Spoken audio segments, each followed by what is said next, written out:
jaringan komputer. Jaringan komputer didefinisikan sebagai sekumpulan komputer yang terhubung dalam jaringan. Fungsi utama jaringan komputer adalah untuk berbagai informasi dan kolaborasi melalui protokol komunikasi. Tipe jaringan komputer. Yang pertama adalah jaringan komputer lokal pada ruangan terbatas.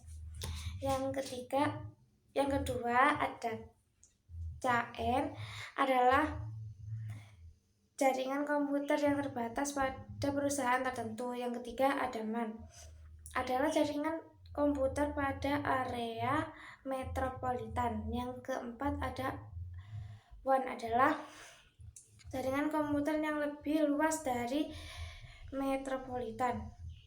Selanjutnya ada sejarah jaringan komputer. Internet ini dikenal sejak tahun 1968 dengan istilah internet yang berarti Internet Computer Network. Pada bulan November 2006, internet dimasukkan dalam 7 keajaiban dunia. Asal mula internet berasal dari penelitian dan pengembangan teknik pemaketan dan pengiriman data atau paket switching yang dilakukan oleh Departemen Pertahanan Amerika Serikat dan pada 1960-an. Selanjutnya ada konektivitas internet pada jaringan menggunakan kabel, dial-up, PSTN atau Public Switched Telephone Network adalah koneksi internet umum di awal kehadiran internet di dunia.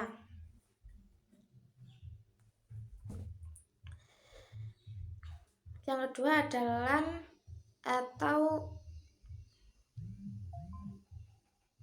Lacak Area Network adalah koneksi internet yang banyak digunakan saat ini.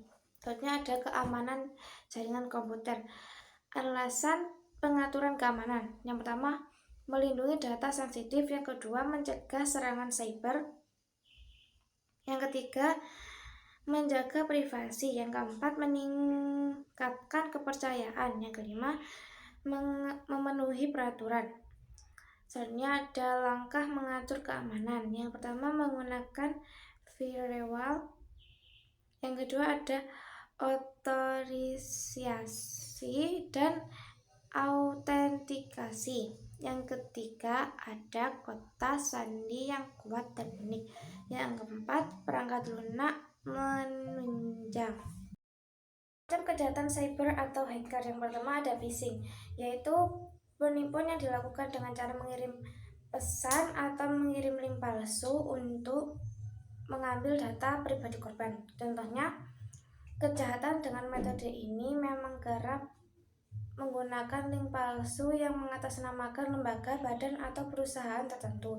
Link tersebut biasanya mengarah pada website atau halaman tiruan yang menyerupai untuk mengelabui korban.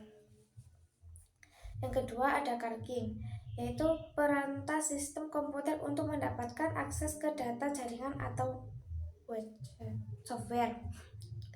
Contohnya, cracking yang pertama adalah password cracking.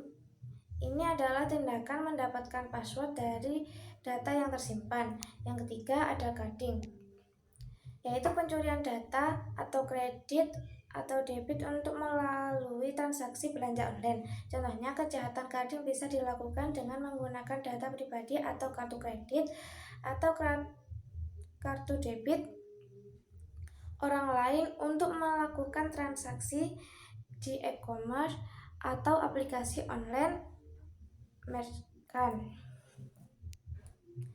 Yang keempat ada pembajakan perangkat lunak, yaitu menggunakan perangkat lunak yang tidak sah seperti produk komersial palsu atau reproduksi ilegal. Contoh yang sama berlaku untuk perusahaan yang memiliki software editing untuk menghemat biaya. Menggunakan musik, film, permainan, atau buku elektronik berhak cipta dari situs web yang meragukan secara gratis, streaming konten tanpa izin dari pemilik sahnya. Yang kelima, ada serangan DOS. Serangan yang dilakukan untuk melepuhkan server website. Contohnya, selama serangan DOS, seri data bot atau botnet membanjiri situs web atau layanan dengan perintahan menyerbu atau komputer selama serangan hingga mengusir pengguna sahnya. Yang keenam, ada pemalsuan identitas, pencurian identitas korban untuk tujuan ilegal. Contohnya, pemalsuan identitas adalah kejahatan yang dilakukan dengan menggunakan identitas palsu atau mengelabui orang lain. Kejahatan ini bisa dilakukan secara online maupun offline. Yang ketujuh, ada pencurian data. Pencurian data yaitu mencuri data pribadi korban seperti nama, alamat, data akun, dan data finansial. Contohnya, pencuri data atau pencuri digital merupakan kejahatan cyber yang dilakukan dengan berbagai cara. Salah satunya adalah phishing. Phishing adalah metode penipuan yang dilakukan dengan menyamar sebagai pihak yang terpercaya. Yang kedelapan, ada pemalsuan data, pencurian data atau informasi dari dokumen penting yang tidak disimpan dengan enkripsi. Contohnya, pemalsuan data adalah salah satu jenis kejahatan cyber yang dilakukan dengan memalsukan data pada dokumen penting. Kejahatan ini biasanya dilakukan pada dokumen di e-commerce.